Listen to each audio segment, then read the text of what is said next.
안녕하세요. 프라임 인터뷰 정미정입니다. 배첩이라고 들어보셨나요? 글씨나 그림을 액자나 병풍으로 꾸미고 낡거나 훼손된 작품을 복원하는 것을 말하는데요. 배첩 분야 충청북도 무형문화재는 홍종진 씨입니다. 그의 아들 순천 씨가 뒤를 잇고 있는데요. 전통 배첩 분야에서는 처음으로 박사 학위를 받았다고 합니다. 자, 오늘 프라임 인터뷰에서는 배첩 관련해서 저희가 홍종진, 홍순천 부자와 함께 다양한 이야기 나눠보겠습니다. 반갑습니다. 안녕하세요. 네. 자, 저희가 앞서 짧게 소개를 해드렸는데요. 우리나라 전통 공예 기술인 이 배첩에 대해서 홍종진 배첩장님께서 좀 더 구체적으로 설명해 주시죠. 예, 배첩이라고 하면 듣는 분들이 굉장히 생소하게 여기는데요. 맞아요. 그 표구라고 하면은 많이 알 거예요. 표구. 예, 예. 그게 표구라는 말은 용어는 일본 네. 사람들이 많이 써가지고 그때서부터 이제 표구라고 그랬는데 우리 전통 말은 원래 배첩이고 예, 배첩이란 서화나 글씨, 그림 뭐 이런 작품을 쉽게 얘기해서 사람으로 말하면 옷을 입힌다고 하면은 아마 적절할 거예요. 그래서 글씨나 그림을 얼마만큼 그 옷을 잘 입히느냐에 따라서 글씨나 그림이 확 살아날 수도 있고 또 아주 그냥 업신여길 정도로 그냥 이렇게 하는 정도가 있고 그래서 병풍 또 액자, 족자 이런 것을 아주 아름답게 꾸며줄 수 있는 게 배첩장이에요. 알겠습니다. 배첩장님께서는 55년 넘게 이 배첩 작업을 해오셨다고 들었는데요. 그럼 거의 10대 때부터 배첩 일을 배워오신 건데 어떻게 이 일을 시작하셨는지 그리고 기술을 익히기까지의 그 과정도 좀 궁금합니다. 처음에는 아주 집이 굉장히 시골이었었어요. 네. 그저 차도 버스도 안 다니고 차도 구경하기가 힘들고 하늘에 비행기만 왔다 갔다 하는 데서 태어나가지고 배첩이라는 자체를 아예 몰랐었는데 저희 사는 동네에서 어른이 초등학교 졸업받고 나니까 어르신 나한테 부탁을 했죠. 어디 뭐 그냥 밥만 먹을 때 있으면은 나가서 일하고 싶다. 농사거리도 없는데. 네. 그래가지고 동네 어른이 청주에 청주표구사라고 있어요. 거길로 취직을 시켜줘가지고 아무것도 모르는 상태에서 그냥 배우게 됐죠. 그래서 2년, 3년 될 때까지는 거의 몰랐었어요. 배첩이 뭔지도. 그래갖고 심부름만 하고 네. 또 뭐 풀이나 쓰고 뭐 이렇게 하기 때문에 왜 그렇게 하느냐면 이 작품 손님 거를 훼손시키고 버리면은 변상을 해줘야 되잖아요. 그렇죠. 그래가지고 처음에 들어오는 사람은 뭐 1년 동안은 풀 쓰고 2년째는 칼 갈고 3년째는 뭐 그냥 붙이는 거 이런 거 이제 가리키고 이런 식으로 해가지고 점차적으로 풀도 쓰고 몇 년 동안 뭐 이렇게 해서 하나하나 이제 밤에 종이를 한지를 찢어진 걸 갖다가 이제 붙여보기도 하고 이러면서 배웠죠. 굉장히 천천히 체계적으로 이렇게 그렇죠. 학습을 하셨는데 우리 아드님 홍순천 씨는 아주 어릴 때부터 어깨너머로 아버님이 작업하시는 모습을 좀 보면서 자라셨을 것 같아요. 어릴 때나 청소년기에 이 아버지가 하시는 배첩 일을 어떻게 좀 보고 느끼셨을까요?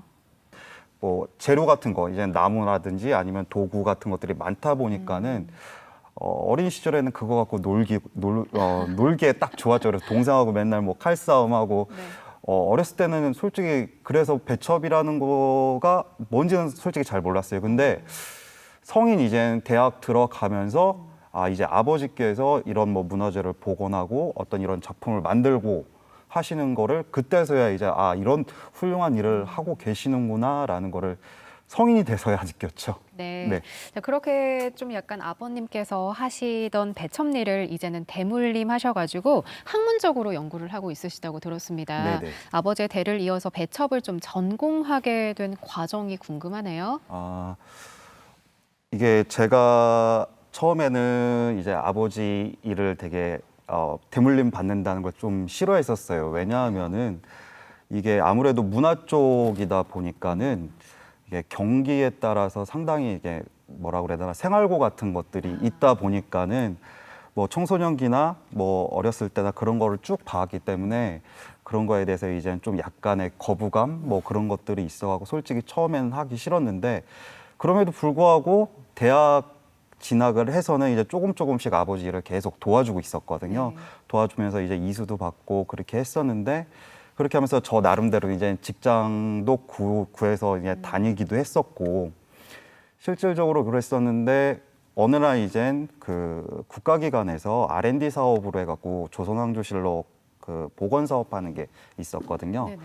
근데 거기서 저희가 이제 도침 장정이라는 분야를 맡았어요. 그러니까 한지를 다듬어 갖고선 좀 치밀하게 만들고 거기에다가 인출을 해서 책을 만드는 그런 파트를 참여를 했었는데 어느 날 이제 그 연구의 책임자가 이제 각종 그 종이 만드는 장인, 멍 만드는 장인 아니면은 이렇게 책 만드는 장인들을 모아서 회의를 진행하는데 그 연구 책임자가 첫 마디가 그거였어요. 종이 갖고 장난칠 생각하지 말아라.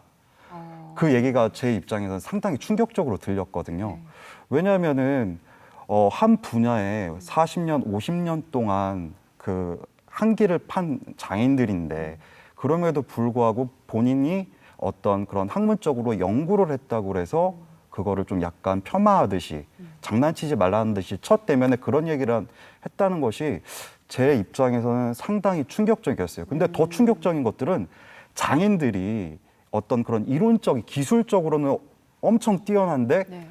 이론적으로 되지를 않다 보니까는 그 연구자한테 한마디도 못하는 거예요. 못하죠. 예, 반박을 못하는 거예요.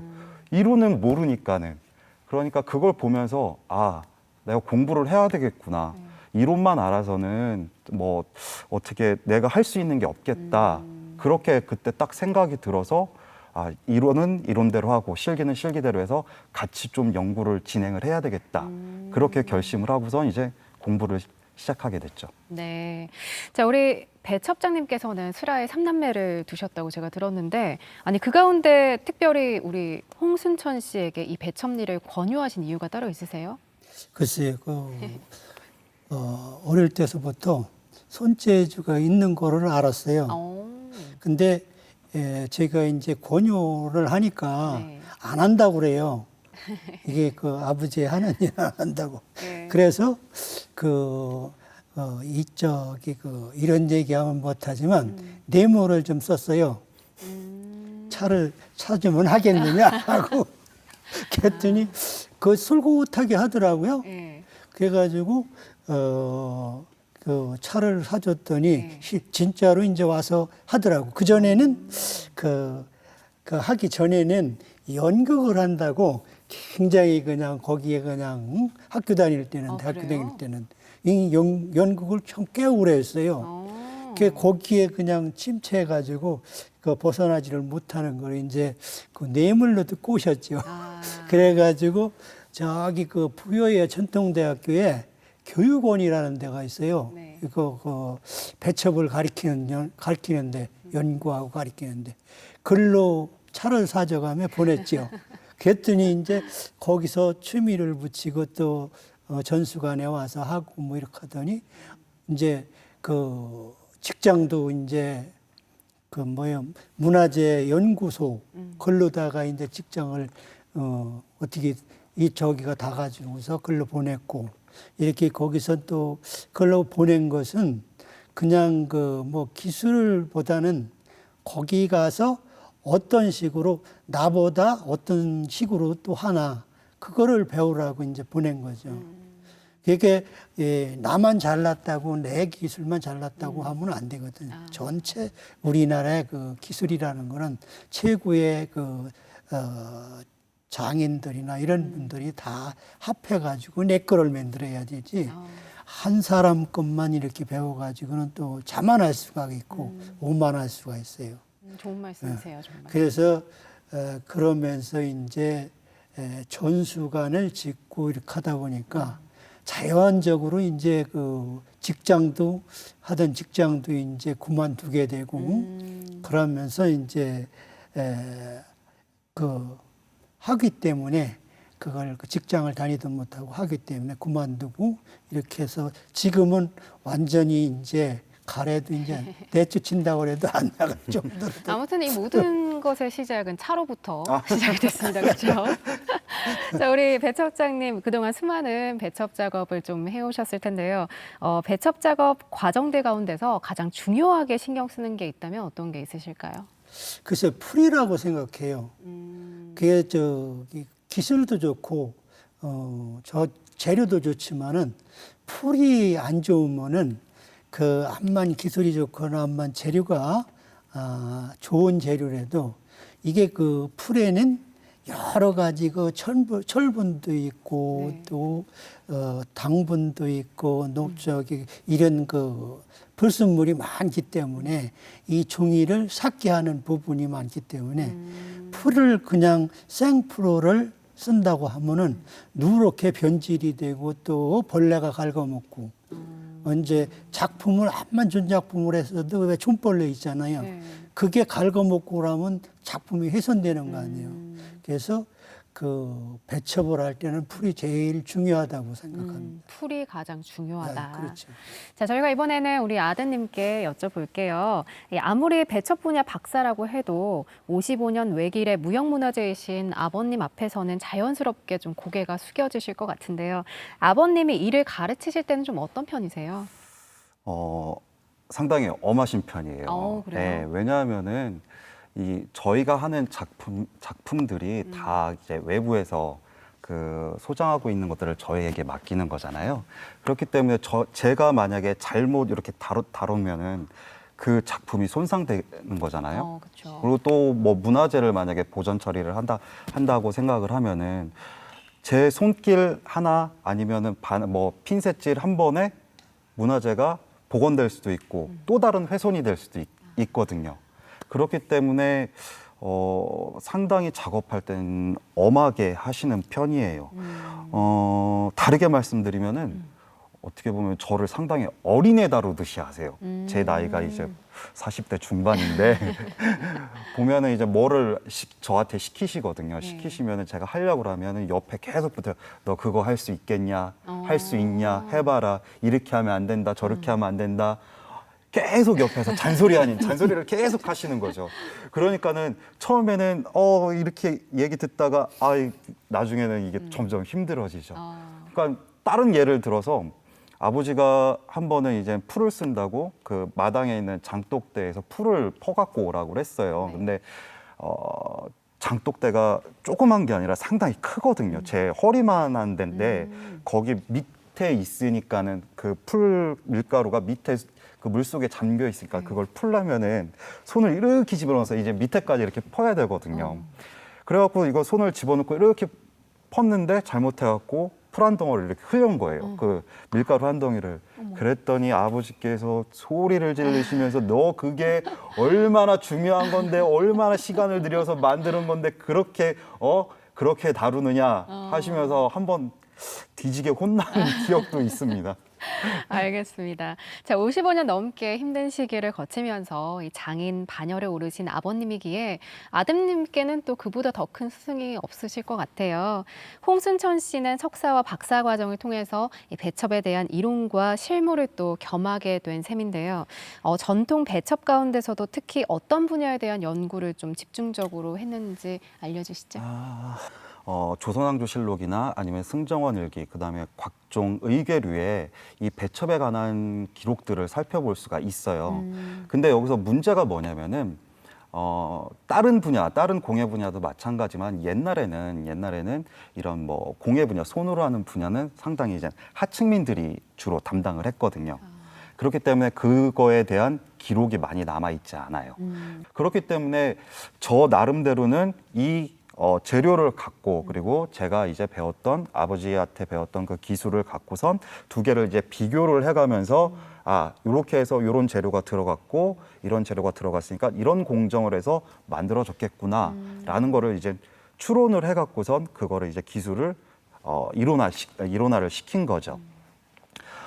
예를 들어 다른 거를 들어서 제가 이제 석사, 박사 공부를 하면서 제일 좀 관심이 깊었던 게 뭐냐면은 전적 분야예요. 전적 예, 전적이 뭐냐면은 쉽게 표현하면 책이라고 할 수 있거든요. 배첩이라는 게 원래 시작은 중국에서부터 시작이 됐어요. 네네. 중국에서 시작돼서 우리나라로 들어오고 우리나라에서 다시 일본으로 전파된 거거든요. 그렇기 때문에 그런 전체적인 배첩의 흐름을 보면은 대략적인 형식적인 부분에서만 약간의 차이를 보이지 어떤 그런 내용적인 부분에서는 거의 유사해요. 근데 전적에서 특히 책 분야에서 우리나라에서만 나타나는 고유한 특징이 있어요. 그러니까 뭐예요? 다른 곳에서는 책을 만들 때 보통 뭐 사침이나 구멍을 4개나 6개 뚫어서 그래서 책을 만들고 그리고 표지 같은 경우에는 그냥 종이를 염색하거나 비단을 사용해서 했거든요. 그냥 그래서 꿰맸거든요. 근데 우리나라에서는 그 표지를 능화지라는 걸 만들었어요. 능화지. 예, 능화지요. 그래서 능화지라는 게 뭐냐면은 염색된 그 종이에다가 능화 문양을 올려요. 밀랍과 어떤 그런 돌을 이용해 갖고 그 책 표지 자체에 문양을 올리거든요. 문양을 올리면은 상당히 그 문양이 도드라지고 상당히 아름다워져요. 그렇게 하고 돌로 밀었기 때문에 그 책 표지도 상당히 보호의 효과가 훨씬 더 배가 되거든요.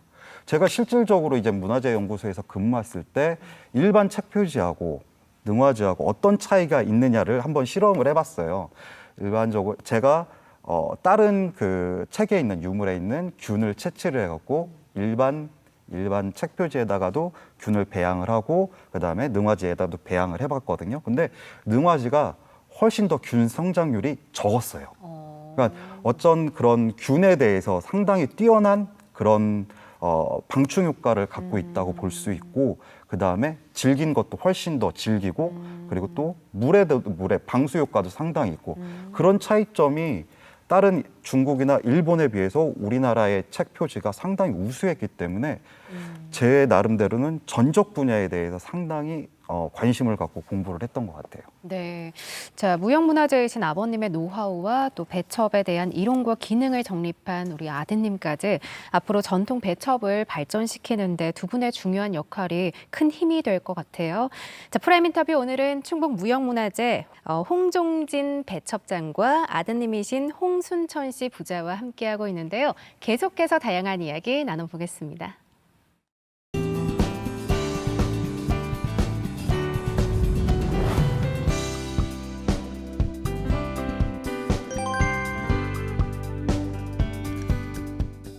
자, 배첩 기술은 사라져가는 문화재 복원에 아주 중요한 역할을 하는데요.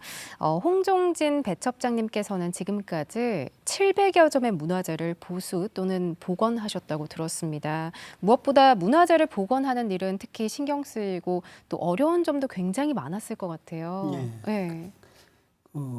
문화재를 보수할 때는 마음을 정리를 해야 돼요. 딴 생각을 하면 문화재 훼손을 하게 되거든요. 네. 그래서 뭐 태화나 이런 큰 작품을 이렇게 보수를 할 때는 항상 마음을 가다듬고 가고 또 300년, 400년 된 그 선친들과 접하는 마음으로 이렇게 가져야지 그렇지 않고 그냥 돈 생각만 하고 네. 이거 뭐 그냥 내가 이거 보수를 하면은 돈이 얼마다 이 생각을 하면 문화재를 망치는 거예요. 그렇기 때문에 문화재를 보수를 하고 문화재 저기를 할 때는 그 마음가짐을 아주 차분하게 또 선친들 보는 듯이 이렇게 마음을 갖고 문화재 보수를 해야 됩니다. 네. 자, 그동안 배첩장님이 작업하신 이 문화재 작품들 가운데 대표적인 것들이라면 좀 어떤 것들이 있는지 그 작업 당시의 상황도 좀 함께 들어볼게요. 저 청도에 운문사라고 절이 있어요. 알아요. 예. 그 절 호불탱화가 문화재 보물로다가 지정이 됐을 거예요, 아마. 근데 호불탱화를 300년인가 얼마 됐는데 이 전수관에 와가지고 배첩을 보수를 했어요. 그래서 그 절에서 운문사에서 몇백 년 동안은 처음 이렇게 부처님이 나가는 거래요. 출타를 하시는 거래요. 네. 그러면서 스님들이 엄청나게 그냥 조심하라고 당부를 하시더라고. 근데 이제 문화재 택마 보수를 할 때 참 엄청나게 신경을 써가지고 자다가 이제 집에 이제 퇴근해서 자다가 막 바르고 또 꿈만 이상하게 꽂아도 그냥 쫓아가가지고 전수관에서 확인을 하고 또 그 자리 잘 계신가 하고 그러면서 이제 또 그거를 세탁하고 뭐 이렇게 해서 전부 하는 동안이 한 7개월 걸렸나요? 그렇게 하면서. 그래서 그거를 작품을 이제 운문사까지 그걸 운반할 때 또 엄청 난관이 그냥 흔들리지 않고 훼손되지 않게 이제 차에서 왔다 갔다 하면 그렇잖아요. 그렇죠. 그래서 그 차도 뒤에 카바가 씌워진 전부 그런 차를 골라가지고 이제 거기 갖다 걸어드리고 나니까 내가 걸어드리고 와가지고 한 이틀은 잔 것 같아요, 아마 어머. 잠을. 그동안에 잠을 못 자가지고. 너무 신경을 많이 쓰죠. 예, 신경을 많이 쓰니까. 음. 또 요즘에도 가보면 아주 그냥 마음이 흐뭇하고 뿌듯하실 것 같아요. 예, 예. 그렇죠. 자, 이 아버님이 하시는 배첩 작업에 아드님도 함께하고 있다고 들었습니다. 문화재 복원 작업 같은 경우에는 작업 마무리하기까지 긴 시간이 좀 소요될 것 같은데요. 우리 홍순천 씨 같은 경우에는 어떤 좀 어려운 점들을 겪으셨을까요? 모든 게 다 어렵습니다. 어. 왜냐하면은 이게 처리를 할 때는 자세가 상당히 안 좋습니다. 그러니까는 어떤 자세를 취하냐면요. 보통 요러고 작업을 합니다. 계속. 아, 그래요? 예, 요렇게 아니면 무릎을 꿇고 이렇게 숙이거나 아니면 의자에 앉아서 요렇게 하고선 계속 그것만 들여다보면서 이제 핀셋 갖고 작업을 진행을 하거든요. 예, 그런 시간이 적게는 1시간 정도, 길게는 대여섯 시간 정도 계속 그 자세를 유지하다 보니까는 어깨도 아프고 허리도 아프고 그러니까요. 예, 그런 것들이 가장 힘들어요. 그러니까 제가 한 번은 어깨가 너무 아파갖고 병원을 한번 갔었거든요. 그런데 병원 의사가 뭐 하는 사람이냐고 물어보더라고요. 그래서 예, 이런 일을 하고 있습니다. 그랬더니 웃으시면서 이 병명이 보통 50대 주부들한테 많이 나타나는 그런 질환인데 어머. 어떻게 이런 질환이 생겼냐 네. 하시면서 웃더라고요. 그래서 저도 이런 일을 하니까는 또 이런 또 직업병도 생기는구나라고 해갖고 좀 한참 웃었던 기억이 납니다. 네, 알겠습니다. 자, 문화재 복원 작업뿐만 아니라 배척자님께서는 지난 2007년에 처음 탄생한 유네스코 직지상의 상장 제작에도 참여를 하셨다고 들었어요. 상장의 배척을 좀 어떻게 활용을 하셨나요? 예, 그것 때문에 처음에 이제 상장을 만들어 보라고 이제 시에서 이제 이렇게 권유를 하고 부탁을 해서 고심을 많이 한 게 네. 일반 양지 같은 걸로 인쇄나 뭐 이런 걸 하면은 네. 쉬운데 한지에는 인쇄가 잘 안 돼요. 아, 그래요? 예, 한지는 구멍이 전부 나 있어요, 이렇게. 예, 그렇게 돼가지고 이 구멍 때문에 이 잉크가 빠져가지고 제대로 인쇄가 안 되는 거예요. 네. 그래가지고 이거를 도침 풀을 매겨가지고 황초키라는 풀이 있어요. 네. 그거를 지치면은 풀이 돼야 그거를 매겨가지고 이거를 도침 방망이로 두드리는 거예요, 그냥. 그러면 한지의 섬유질이 이렇게 됐던 게 쫙 줄어들어가지고 펴지니까 누르니까 네. 압축을 시키니까 그렇게 해가지고 또 황토치로다 코팅을 해가지고 이렇게 하니까 인쇄가 잘 되더라고요. 그래서 그거를 이제 그런 식으로 만들어가지고 아무래도 세계에 상장을 내놓는 건데 그게 그 우리나라 한지 전통 한지로 안 하면 안 되잖아요. 양지로 하면 우리나라 게 아니잖아요. 그래서 그런 식으로 해가지고 연구를 참 굉장히 많이 했죠. 또 자문 그 교수들이나 이런 분들한테 자문도 얻고 뭐 이렇게 해가지고 처음에 그 직지상장을 그 탄생을 시켰는데 네. 그때 참 많이 그 어려웠어요. 듣기만 해도 그만두느라고. 그러셨을 것 같은데. 그래서 지금은 8번인가 16년째 이제 2년에 한 번씩 매달아 그걸 상장을 만들어요.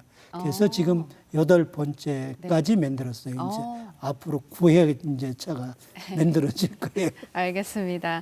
자, 현재 배첩장님께서는 이 배첩 전수교육관 관장을 맡고 계신 것으로 알고 있습니다. 배첩 전수교육관이 어떤 곳인가요?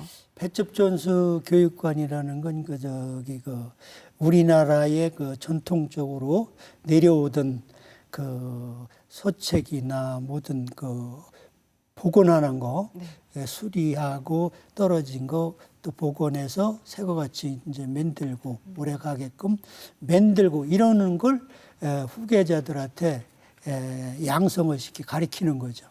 그래서 그런 것을 그 하나하나 전부 이제 옛날 거 가지고서 이제 만들어 보기도 하고 그것도 그런 풀 쓰는 방법이라든가 이런 걸 가르쳐 주는데요. 자, 배첩장님께서는 55년 배첩 외길 인생을 걸어오시면서 힘든 시기도 있었지만 또 문화재 복원이라는 뜻깊은 일을 하셨는데요. 앞으로 어떤 목표 또 어떤 꿈을 좀 가지고 있으실까요?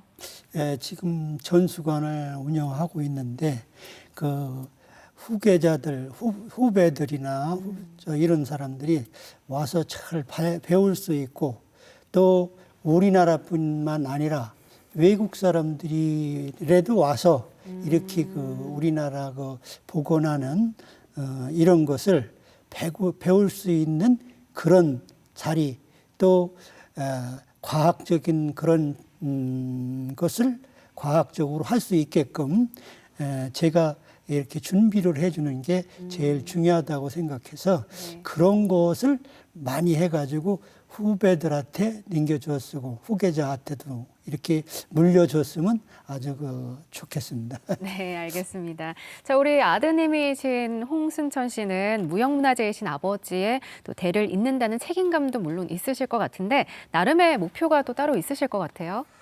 물론 대를 잇는 것도 중요한데요. 그 대를 어떻게 잇느냐가 되게 중요하다고 생각을 하거든요. 제가 생각하는 배첩이라는 것은 과거와 현재, 미래를 연결해주는 역사적 매개체 역할을 한다고 저는 생각을 해요. 박물관에 있는 어떤 회화나 서화나 그런 것들 아니면 기록물들이 지금까지 전승될 수 있었던 거는 다 배첩이라는 매개체가 있었기 때문에 지금까지 온전히 전해질 수 있었던 거거든요. 그런 그런 문화들이 온전하게 전승되고 앞으로 미래까지 계승될 수 없을 거라고 생각해요. 만약에 배첩이 없었다라면요. 그렇기 때문에 현재 제가 전수받는 우리나라의 전통 배첩과 그다음에 정립해 놓은 이론 그거를 바탕으로 우리나라의 아주 훌륭한 전통 문화인 배첩을 올바르게 전승하고 나아가서 어떻게 보면 이제 전 세계적으로 보면 우리나라 이제 문화재들이 상당히 많잖아요. 근데 보통 이제 외국 같은 데 보면은 대부분 이제 뭐 보존 처리 아니면 뭐 표구하면은 일본을 떠올리거든요.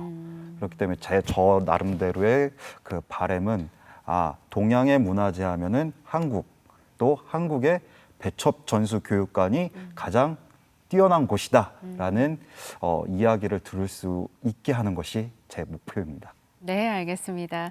자, 프라임 인터뷰 지금까지 충청북도 무형문화재 홍종진 배첩장 그리고 아드님이신 홍순천 씨와 함께했는데요. 오늘 말씀 고맙습니다. 예, 감사합니다.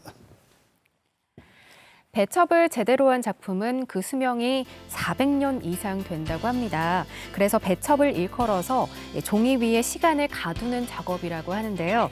인생을 바쳐서 우리의 전통 배첩을 잇고 있는 홍종진, 홍순천 부자의 멋진 행보 저희가 기대하겠습니다. 자, 프라임 인터뷰 오늘은 여기까지입니다. 함께해 주신 여러분 고맙습니다.